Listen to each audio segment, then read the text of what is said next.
The rain began as a whisper, a soft tapping against the aging glass of Clara's window panes, a sound that usually brought her comfort. Tonight it was a harbinger. Each drop felt like a judgment, mirroring the cold condensation of Silas Croft's words that still hung in the air of her small living room.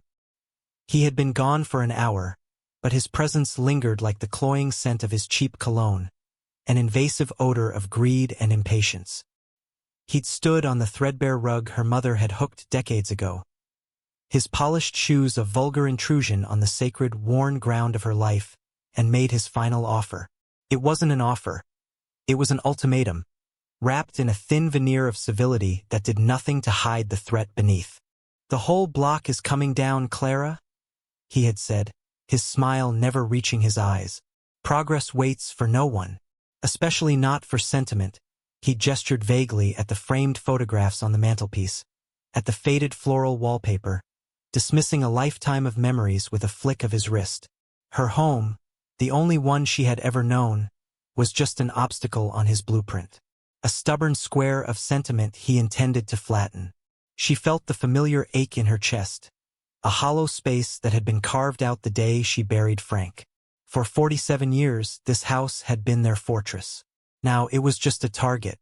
The storm outside was gathering strength, the whispers turning into a steady, percussive drumming on the roof. The wind moaned through the eaves, a mournful sound that echoed the desolation in her heart. She looked out the window, past the reflection of her own tired face, at the street. Her neighbors' houses were already sealed tight against the weather, their lights casting warm, isolated squares onto the wet pavement. They had all seen Croft's car parked outside her house again. They had all heard the rumors of his aggressive expansion. Yet, their curtains remained drawn. Their doors remained locked. She understood their silence, their fear. Croft was a man who collected power the way some people collected stamps, and no one wanted to be on the wrong side of his ledger. But understanding didn't make the loneliness any less profound. She was an island, and the tide was rising. Her hand trembled as she reached for the photograph of Frank on the mantel. He was young, impossibly so, in his army uniform, his smile confident and kind. "We stand our ground, Clarabelle," he used to say, his voice a low, steady rumble that always made her feel safe. Not with fists, but with backbone. Her backbone felt brittle tonight, worn down by grief and the relentless pressure of a world that had no room for the past. Croft saw a dilapidated house on a valuable plot of land.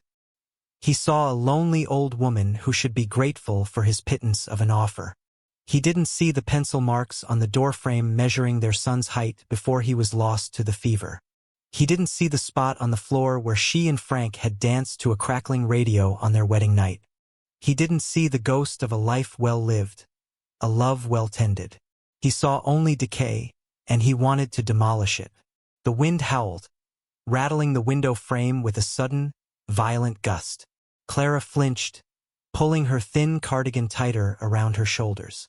The house groaned in response, a familiar sound, like an old friend shifting in its sleep.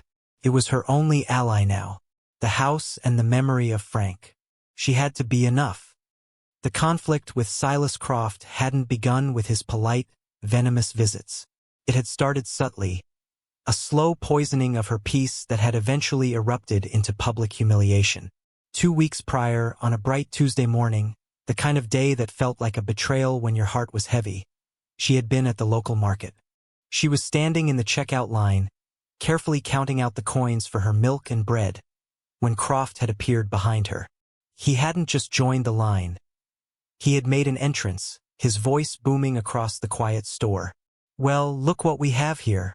Clara Mayhew, holding up the line for progress. As usual, a few people chuckled nervously. The cashier, a young girl named Jenny whose mother Clara had known for years, flushed and avoided her gaze. Clara ignored him, her focus intent on the worn coins in her palm. But Croft was a predator who enjoyed playing with his food. He stepped closer, his voice dropping to a conspiratorial stage whisper that carried to every corner of the aisle. "Folks, you see this woman? She's the reason our town can't have nice things. I've got plans for a beautiful new retail space, jobs for our kids, a real boost to the economy. But it all hinges on one little plot of land. One little house that's frankly an eyesore, he gestured dismissively. Falling apart, dragging down property values for everyone. Clara's face burned with a shame she didn't deserve. She could feel the eyes of her community on her. Curious, pitying, and, worst of all, agreeing. They saw what he wanted them to see. A stubborn old woman clinging to a past that was holding back their future. They didn't see the new coat of paint she'd painstakingly applied to the porch last spring, or the rose bushes Frank had planted that she still pruned with religious devotion. They saw only what Croft's narrative allowed. I made her a very generous offer, he continued, his voice dripping with false sincerity. More than generous. Enough for her to move into a nice, clean apartment over at the senior living facility. No yard to worry about, no leaky roof. But she won't budge, he sighed dramatically. Sentiment, you see, the word was a weapon, and he wielded it with surgical precision, painting her love for her home as a foolish, selfish weakness. She finally gathered her groceries, her hands shaking so badly she nearly dropped the milk carton. She didn't look at him. She didn't look at anyone. She just walked out, the silence of the other shoppers following her like a shroud. That incident had been the turning point. Before, the neighbors had offered quiet, sympathetic nods.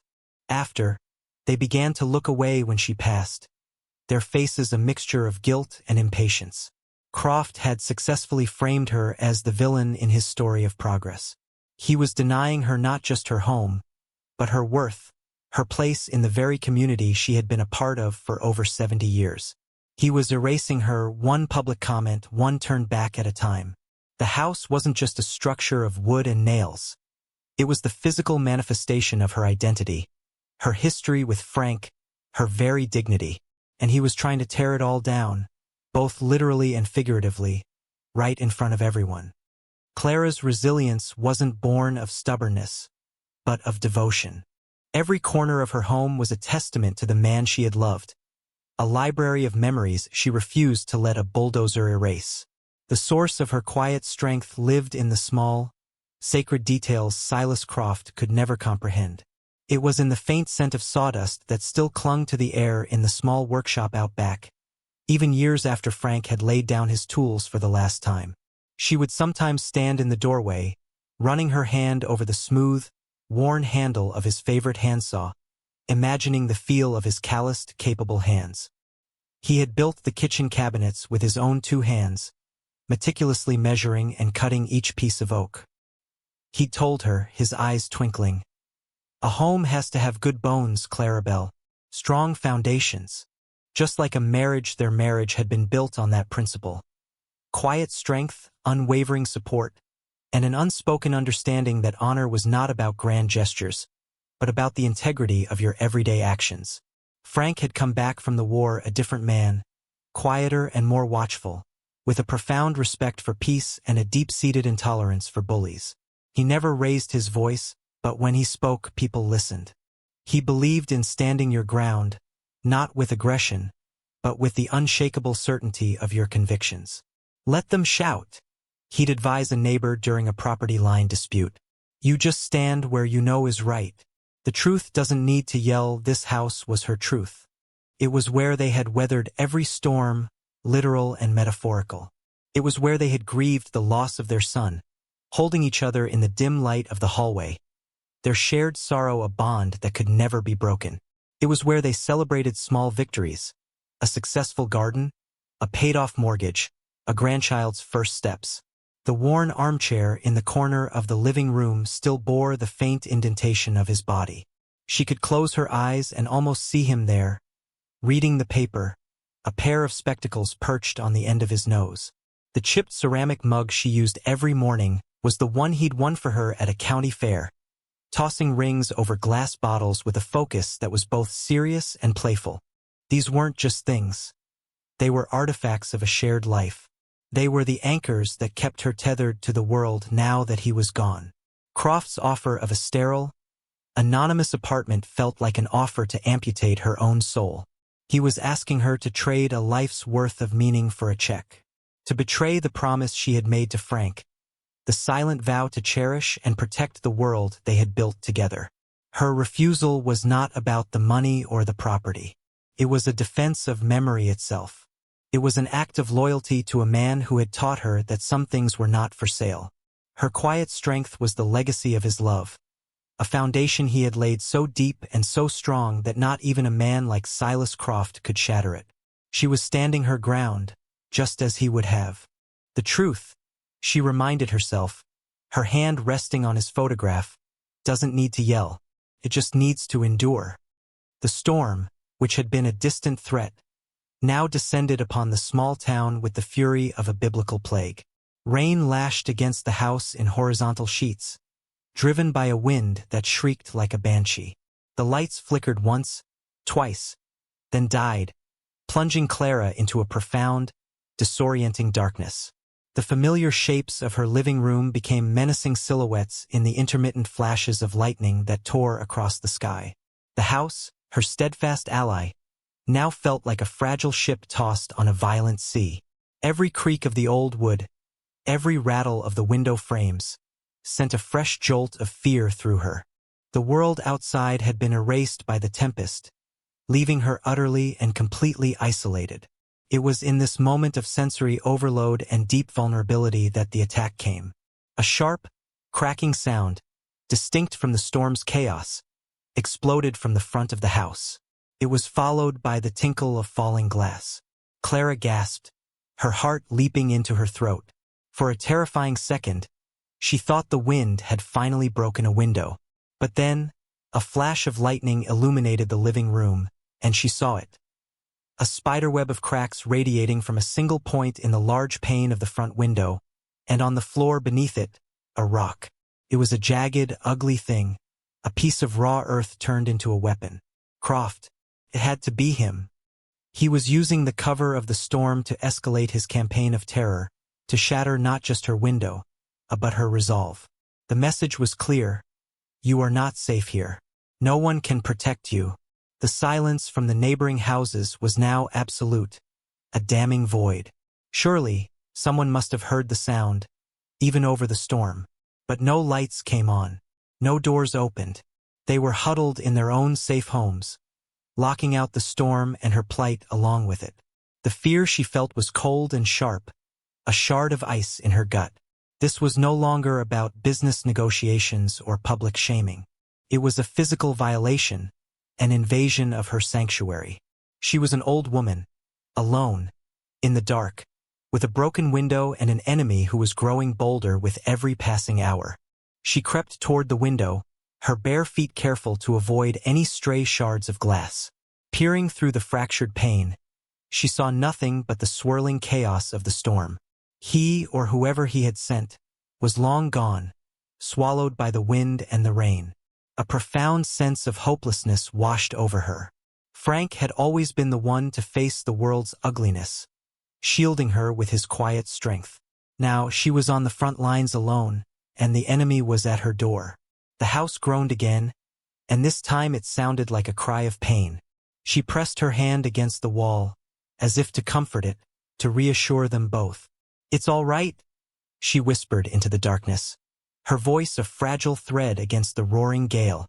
"We'll hold. We just have to hold." But as another clap of thunder shook the very foundations of the house, she wondered, for the first time, if Frank's belief in quiet endurance was enough to stand against a world that had grown so loud and so cruel. The pressure was immense, a physical weight pressing in from all sides. It was then, at the peak of the storm and her despair, that she heard it. A sound that didn't belong to the wind or the rain. It was a guttural, sputtering roar. A mechanical beast in its death throes, followed by a sudden, jarring silence that was somehow more alarming than the noise itself. Her fear sharpened, coiling in her stomach. Had Croft's men come back? Were they right outside her door? She held her breath, listening, every nerve ending tingling with dread. A string of low, frustrated curses cut through the howl of the wind. It was a man's voice, deep and gravelly, laced with exhaustion. Curiosity warred with her fear. Trembling, she moved to the side of the broken window, peering through the sliver of intact glass at the edge of the frame. A flash of lightning illuminated the scene. A motorcycle, a massive machine of chrome and black steel, was leaned over on its side at the curb. And standing beside it, drenched and defeated, was a man who seemed to be carved from the same raw material as the storm itself. He was huge, a mountain of a man clad head to toe in black leather. A thick, graying beard covered the lower half of his face, and long hair was plastered to his skull by the torrential rain. On the back of his leather vest, even through the downpour, she could make out the stark, intimidating insignia. A skull with wings. A Hell's Angel. Every instinct, every warning she had ever heard, screamed at her to retreat, to lock the door, to hide. These were dangerous men, outlaws, the kind of people Frank had warned her to steer clear of. Yet, as another lightning strike lit up his face, she saw not menace, but a profound weariness. He kicked the motorcycle's tire, a gesture of pure, unadulterated frustration, and then sagged against the machine, resting his forehead on the handlebars as the rain sluiced over him. He wasn't a threat. He was just a man, stranded and soaked to the bone, at the mercy of the storm. In that moment, something shifted inside her. Her own fear and vulnerability were eclipsed by a sudden, powerful wave of empathy. She knew what it felt like to be alone against a storm. Her conflict with Croft, the broken window, the silent neighbors. It all faded into the background, replaced by a simple, undeniable human truth. Here was a person in need. Frank's voice echoed in her memory. Not a warning this time, but a principle. Kindness costs nothing, Clarabelle, but its value is immeasurable. You offer it to everyone. No exceptions. Without a second thought, she turned from the window, her fear replaced by a quiet resolve. She unlocked the front door, the click of the bolt loud in the storm-filled silence. The wind tore the door from her hand, slamming it back against the wall. She stepped onto the porch, the cold, wet air shocking her system. The biker looked up, startled, his eyes narrowing with suspicion as he saw her small, frail figure silhouetted in the doorway. "Ma'am," he growled, his voice a low rumble. "My porch," she said, her voice small but clear over the wind. "It's covered. You can wait out the storm there." No sense in drowning. She didn't wait for an answer. She turned and went back inside, leaving the door ajar. An invitation. A moment later, she returned with one of Frank's old wool blankets and the chipped ceramic mug, filled with steaming coffee she'd quickly heated on the gas stove. She set them on the small wicker table on the porch. He watched her, his expression unreadable.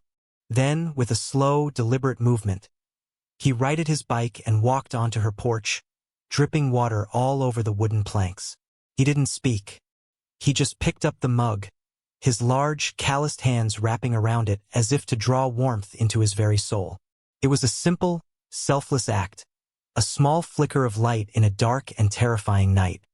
The biker stood on her porch like a great, dripping monolith, the steam from the coffee mug mingling with the cold mist of the storm. He didn't sit. He just stood, watching the rain, his presence filling the small space with a quiet, intimidating energy. Clara retreated inside but kept the door slightly ajar, watching him not out of fear, but a kind of protective curiosity. She saw the way he held the mug, with a reverence that seemed out of place for such a hardened man. He took a slow sip, his eyes closing for a moment, and a tension she hadn't even noticed in his massive shoulders seemed to ease. His gaze swept over the porch, taking in the details. He saw the neatly swept floor, the pot of geraniums she'd managed to save from the wind, the old wooden swing Frank had built. Then his eyes landed on the front door, and they narrowed. He saw the notice Croft had nailed there a week ago, a preliminary eviction warning filled with legal jargon designed to intimidate. His gaze then shifted to the broken window, the jagged hole a clear wound in the side of her home. He looked from the broken glass to the notice, then back again, and a silent calculation took place in his eyes. He understood. He looked over at her, his gaze penetrating. There was no pity in his eyes, but something far more potent: recognition. He saw not a victim but a fighter. He saw the quiet dignity in the face of an unseen enemy. He took another long swallow of coffee, draining the mug. He set it down gently on the wicker table, next to the folded blanket he hadn't touched. He turned to face her, standing in the sliver of open doorway. "This your place long?" he asked, his voice a low gravel. "All my life," she replied simply. He nodded slowly, his eyes once again flicking to the broken window. "Some storms come from the sky," he said, more to himself than to her. "Others walk on two legs." He looked directly at her then, and for the first time, she saw past the intimidating exterior to the man beneath. His eyes were a startlingly clear blue, and they held a deep, ancient wisdom, the kind that comes from seeing the worst of the world and still choosing to find the good. "You've got a good heart, ma'am," he said, his voice softer now.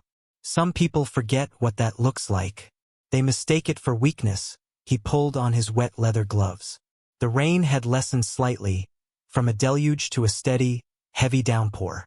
"Storm's letting up. I should see to my bike." He stepped off the porch and back into the rain without another word. He worked on the motorcycle for several minutes, his movements efficient and practiced. Soon, the engine coughed back to life, a sputtering roar that settled into a deep, throbbing idle. He threw a leg over the seat, his form immense and powerful astride the machine. Before he rode off, he looked back at her one last time. He didn't smile, but he raised 2 fingers from his handlebars in a gesture of silent salute.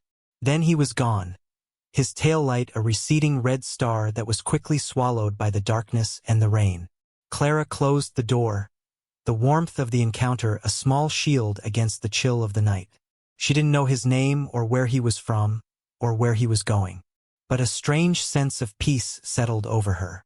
A seed had been planted. From their windows, a few of her neighbors had witnessed the strange tableau. The massive biker on the old widow's porch, the shared coffee, the silent departure. They saw the exchange not as an act of kindness, but as a bizarre and unsettling event. Whispers would begin in the morning, another strange chapter in the story of the stubborn old woman on the corner. They had no idea that they had just witnessed the first tremor of an earthquake. Later that night, long after the storm had passed and an eerie silence had settled over the street, the real threat arrived. A dark, windowless van pulled up to the curb a few houses down from Clara's. The engine cut, and the vehicle sat in the darkness like a patient predator. 3 men got out, their movements swift and silent. They were big, dressed in dark clothing, their faces obscured by shadows and pulled-down beanies. These were Croft's persuaders, the next stage in his escalating war.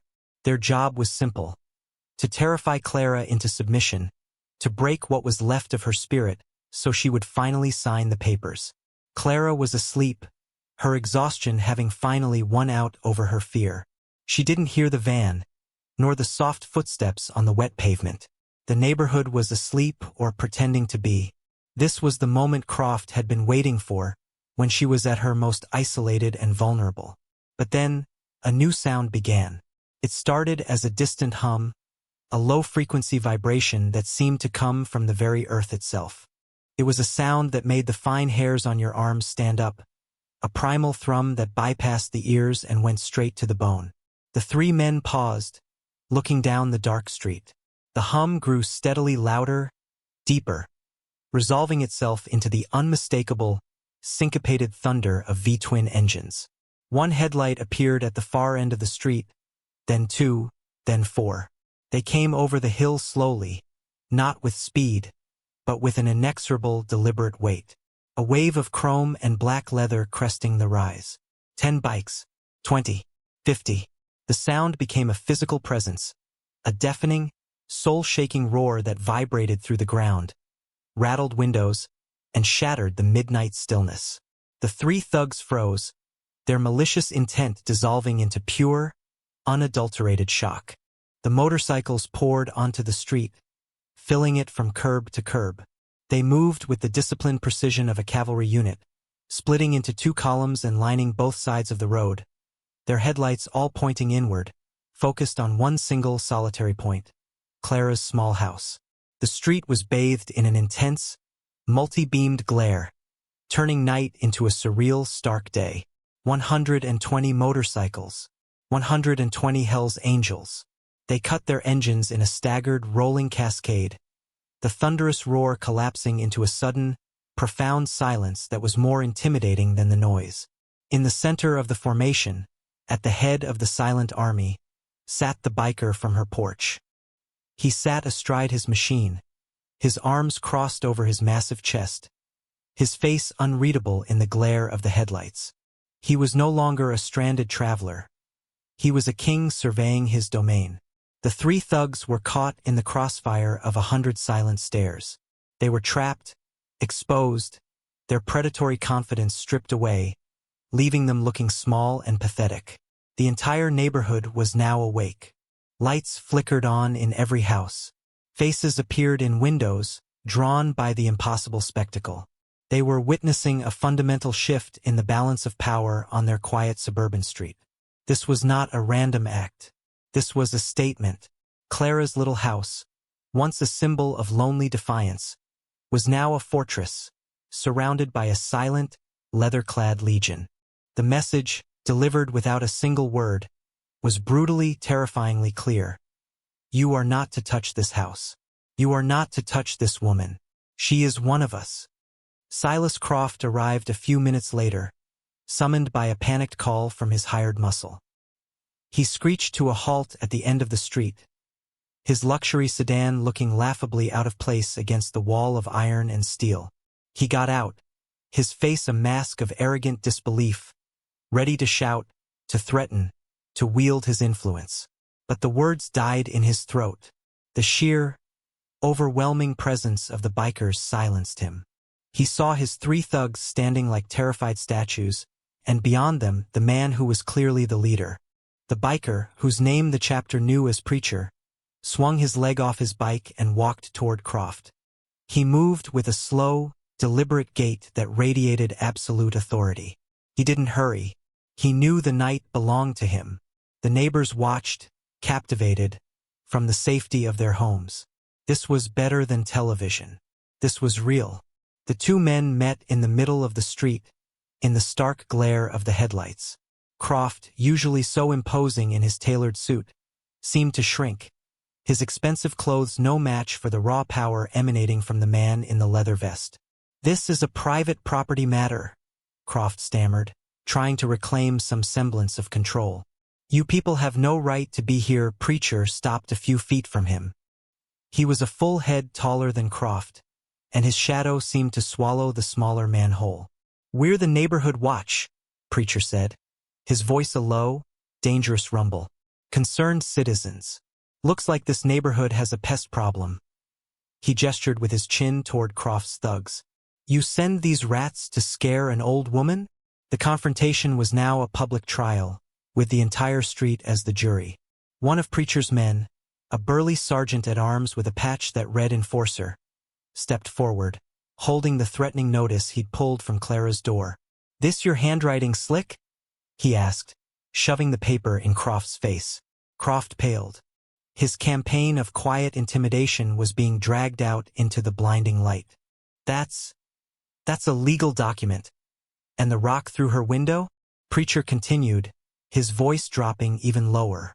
"Was that legal, too? Tossing rocks in the middle of a storm, hoping no one would notice."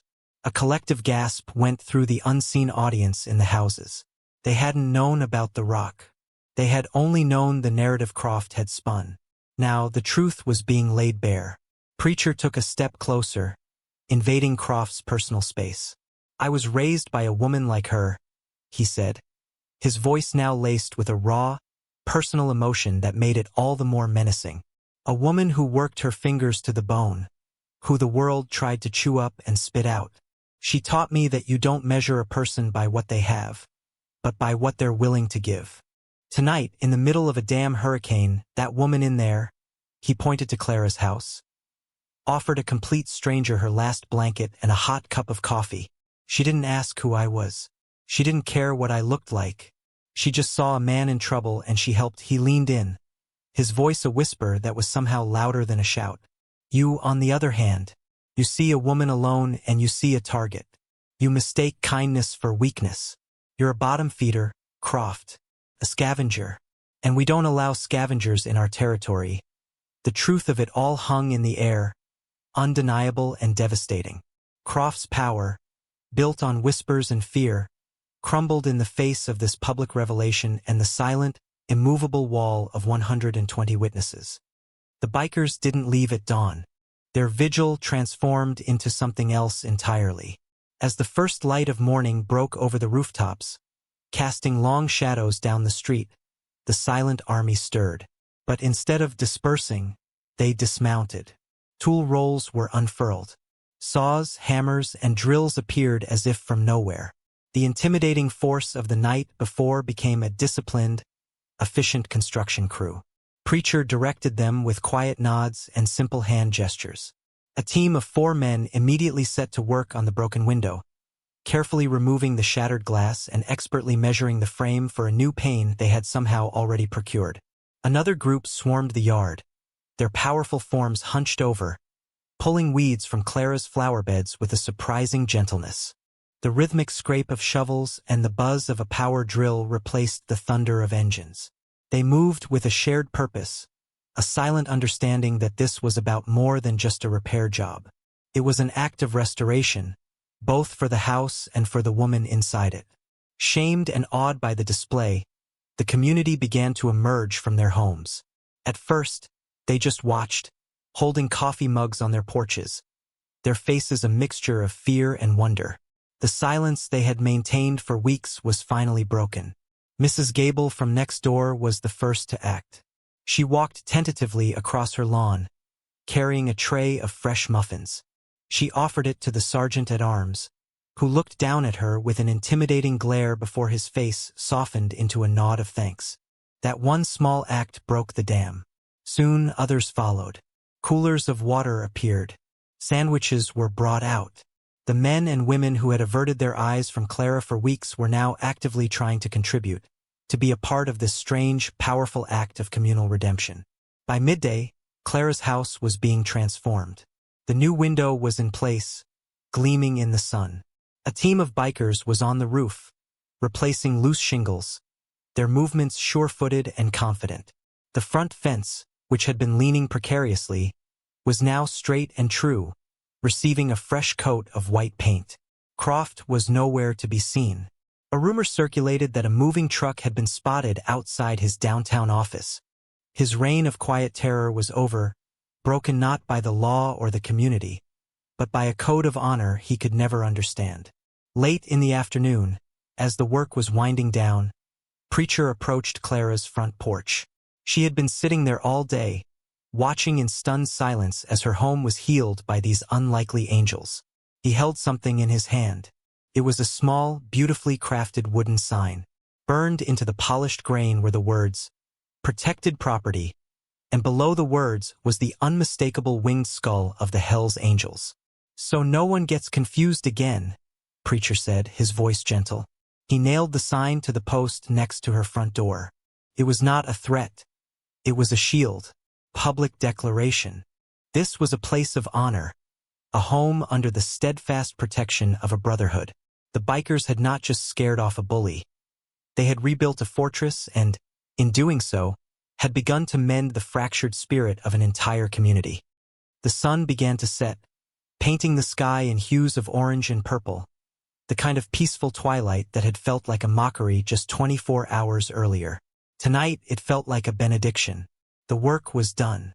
The house stood proud and renewed, every nail and every brushstroke a testament to the day's strange and wonderful events. The lawn was manicured, the roof was sound, and the small wooden sign on the porch post stood like a sentinel. The bikers began to pack up their tools, their movements just as disciplined in conclusion as they had been in execution. They gathered in the street, a sea of black leather and denim, their faces tired but satisfied. One by one, they mounted their motorcycles. Preacher walked over to Clara, who was still sitting on her porch swing. He stopped at the bottom of the steps, taking off his gloves. "We'll be heading out now, ma'am," he said. She looked at him, her eyes shining with unshed tears. "I don't know how to thank you," she whispered, her voice thick with emotion. "There's no need," he replied. "Honor costs nothing to give, but it's priceless to receive. You honored me last night. The club is just repaying the debt." He paused, looking at the house, then back at her. "Frank would be proud." Clara's breath caught in her throat. "You knew my husband?" Preacher allowed himself a small, sad smile. "Not personally, but I knew his story. A lot of us did. He was a legend in some circles. Stood his ground in a firefight, saved his whole platoon. Wouldn't take a medal for it.